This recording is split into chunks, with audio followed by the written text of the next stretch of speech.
Hi, everybody. Thank you guys so much, Jane and Peggy. It's a true honor to be speaking with both of you guys today. Everybody, we have the fantastic director of Luck, Peggy Holmes, with us, and the iconic and legendary actress, Jane Fonda. We have a bunch of parent bloggers and influencers who have a bunch of questions for you both about the film. So since we have limited time, I'm just going to jump right in and get started. So first, we're going to have a question from Melissa Peza. Melissa, take it away. Hello, I watched this movie last night. I thoroughly enjoyed it, as did my kids. So my question for you is, it's such a funny movie and we're talking about luck, but there's so many unlucky moments that happen. How did you come up with all the unlucky moments? They were brilliant after each other. It was great. Oh, thank you so much. Here's what we did. We did a lot of research on luck, right? And humans are obsessed with good and bad luck. There's like so many papers written about it. So many college professors lecture about it. And so what we did was we figured out that luck is absolutely random, right? So good and bad luck are random. You can't create it. You don't know when it's coming. So we basically took Sam, our hero, and we said, you know what? Let's put her in her everyday life and see what kind of relatable bad luck can we give her, because she's the unluckiest girl in the world. And so we would have these amazing story meetings. The story artists would come and pitch their ideas. And honestly, the funniest ones rose to the top in that process. So it was really fun. Thank you. I thought it was brilliant. Thank you. Thank you. Our next question is going to come from Janice Seitzer. Hi. So Peggy and Jane, you've both worked on some of my favorite films and shows over the years. How did you get involved in Luck? You want to take that one, Jane? Yeah, well, I have wanted to get into voicing animation for a long time. I love animated movies. I always have. I grew up on the early Disney movies. And I did a few episodes on a Simpsons. I did some episodes on Disney's Eleanor of, I don't know, it's some series that they did. This is my first feature animation, and it's for Skydance, and I love Skydance, Finance, Grace and Frankie. So I felt secure with the executives at Skydance, and then a dragon who's the CEO of Luck. Who wouldn't want to do that? And then I got a chance to talk to Peggy and the animation people early on in the process. So, I got a chance to have a little bit of influence on aspects of the dragon, of, like her name. I said I want her name to be Babe, and I want her to be a little bit vain, a little bit flirtatious, a little bit, ambivalent about the smoke that comes out of her nostrils. And although she's very proud that she can breathe fire and brimstone, but still, it's like sometimes the smoke comes out at times when she doesn't want it, the way she uses her tail, things like that. And so together with Peggy, I came to get a sense of who Babe was, and it was just really a lot of fun. Yeah, I wanted to sort of add to that too. Like, what was so great and what is so great about Jane and working with Jane, she is curious, incredibly curious, and she wants to know and understand all the aspects that go into animation. We thought that was so awesome. And so we invited Jane into a story meeting, and we had the story artist actually pitch the sequences that the dragon was in so that Jane could kind of see how the whole story process goes and how we build a movie in animation. And while Jane, we were all on Zoom, we made this movie over COVID, and you could see Jane watch the story artist drawing and start to bring those poses into her body. Like, I literally watched Jane start to inhabit this 40-foot dragon.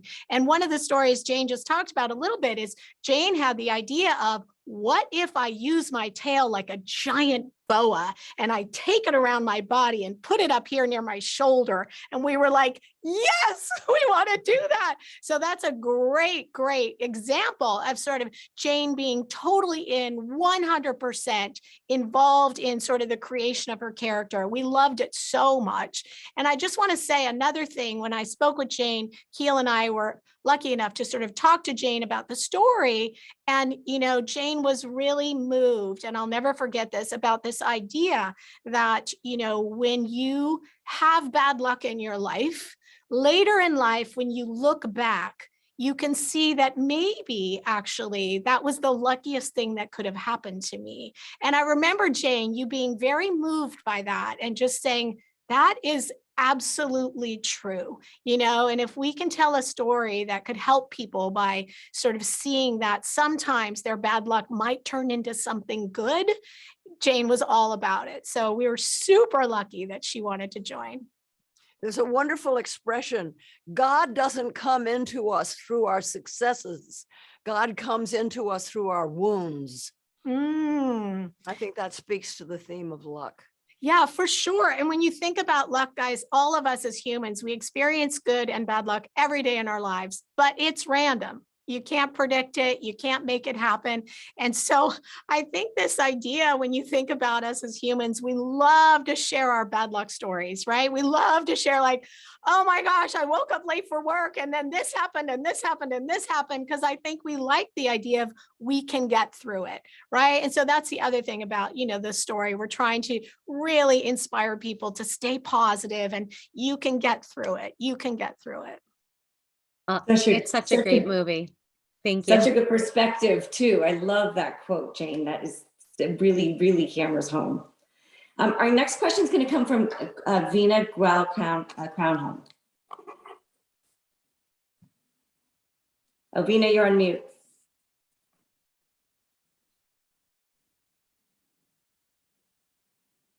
Oh, By the way, this is how our meetings would always go. You're on mute. So-and-so, you're on mute. Vina, I don't think we can hear you, sweetheart.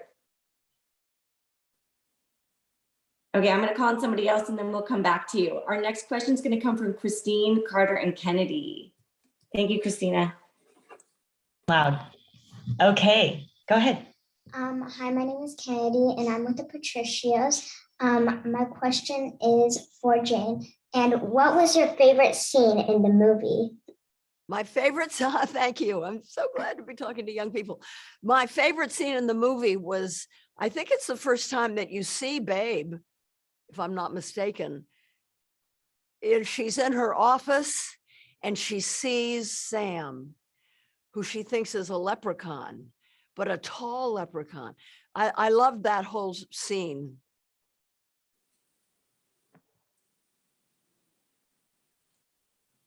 Carter, do you have a question too? Okay, go. What do you hope kids take away after watching this film? Peggy, do you want to answer that? Sure. Here's what I hope people take away. A, they have a super fun time watching it. And B, to stay positive and be hopeful, right? So that like, even when things aren't going right, just know that that's going to change. You know, eventually that will change. And so on your bad luck days, just keep your friends and your family close. And on your good luck days, enjoy it with your friends and family, right?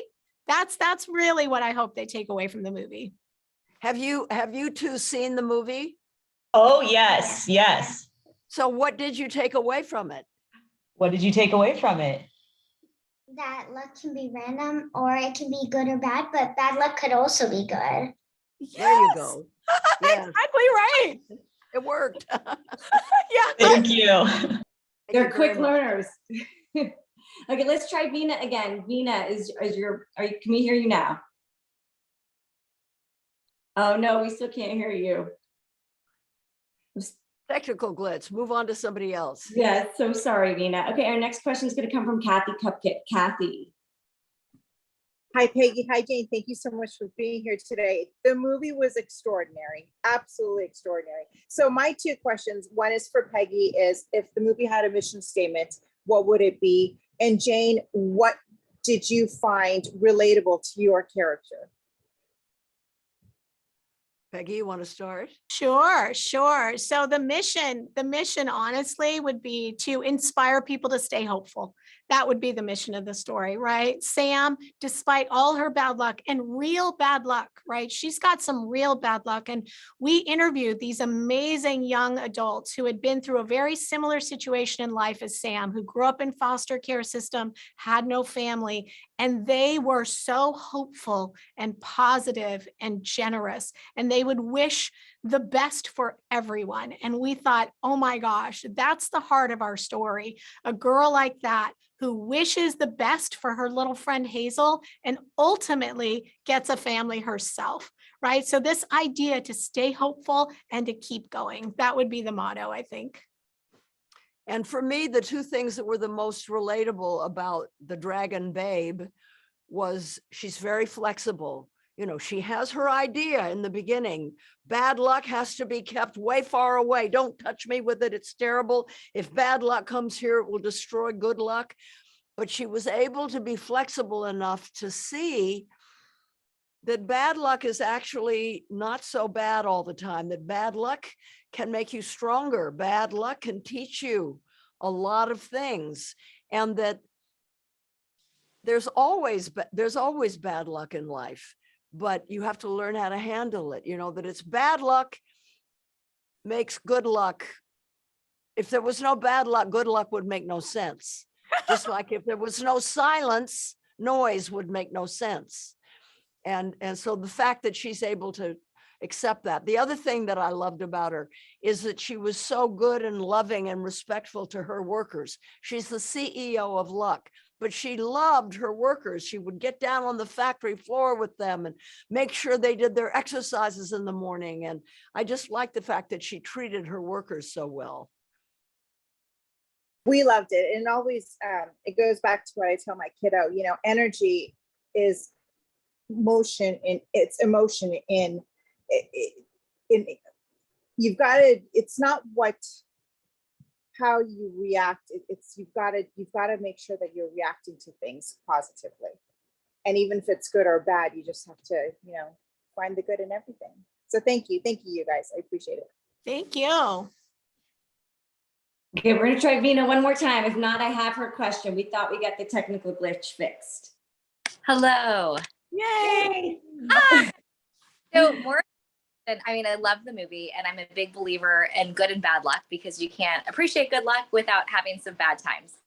But I was just wondering if you both had any like good luck rituals before you start a job, or like anything in life that you kind of grew up with that kind of play into this movie.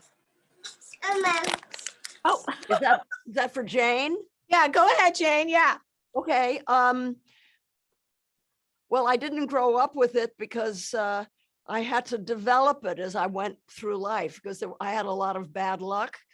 And, you know, one of the things is meditation, which in a way is a form of prayer. What meditation does is you become totally still and present in the moment, and follow your breath and try to empty your mind out and just be still. And when I come out of that, I very often have answers to my problems, and I'm very often much better able to deal with the bad things that come along, and I'm much more present and centered. So that's what I do when I need luck.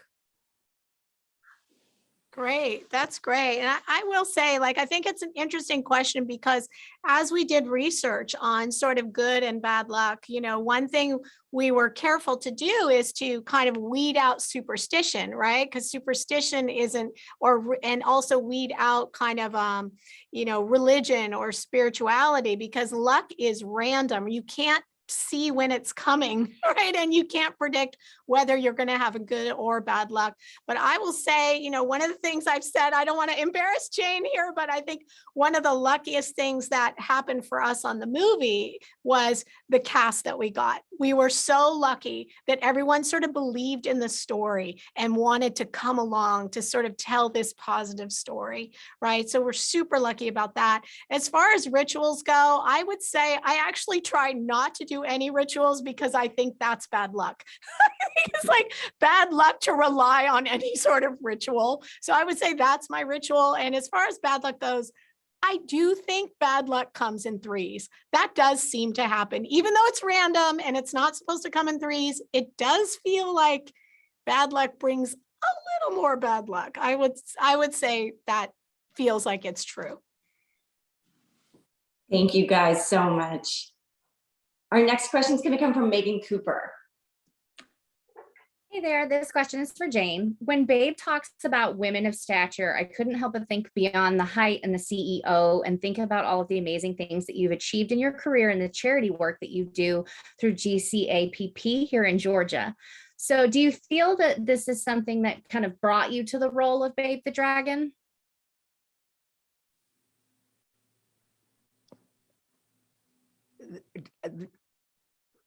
Did activism bring me to the role of I the guess dragon? just in terms of it's more about not just your stature as a dragon, the height of it and being the CEO and whatnot, but just, you know, I felt like there was a little twinkle there in terms of being so up there with your activism and all the good work that you would do for your character.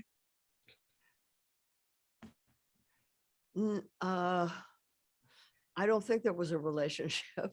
Okay. I guess a better question would be was what you hope audiences take away from your character as Babe.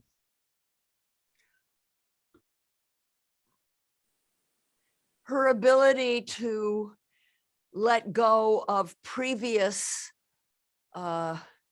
beliefs that proved to be wrong and accept new thoughts and new beliefs and new information. Not everyone can do that, and it's something very, very important. And so I hope that people can learn the importance of that from Babe. Thank you. Thank you. Our next question is going to come from Angela Camacho. Good morning, ladies. Thank you for having me. Jane, I love your work. I've been a fan for many years, and it is so awesome to see you as a voice actress. Congratulations. So do you think you share any characteristics similar to Babe?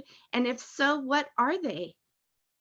Oh, if I was a CEO, I'd be really good to my workers the way Babe is. That's one thing similar.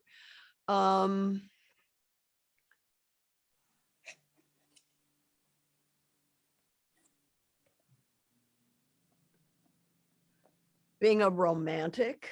I was going to say passion for sure. Passion, yes. Having a big flair. Vanity. Those are some of the things that I have in common with Babe.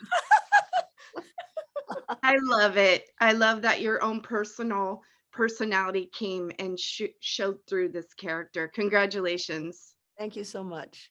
You guys, we have time for one more question with these amazing, talented women. It's going to come from Candy Olivares. Hi, good morning. It's amazing to speak with you both. So my question is for Jane.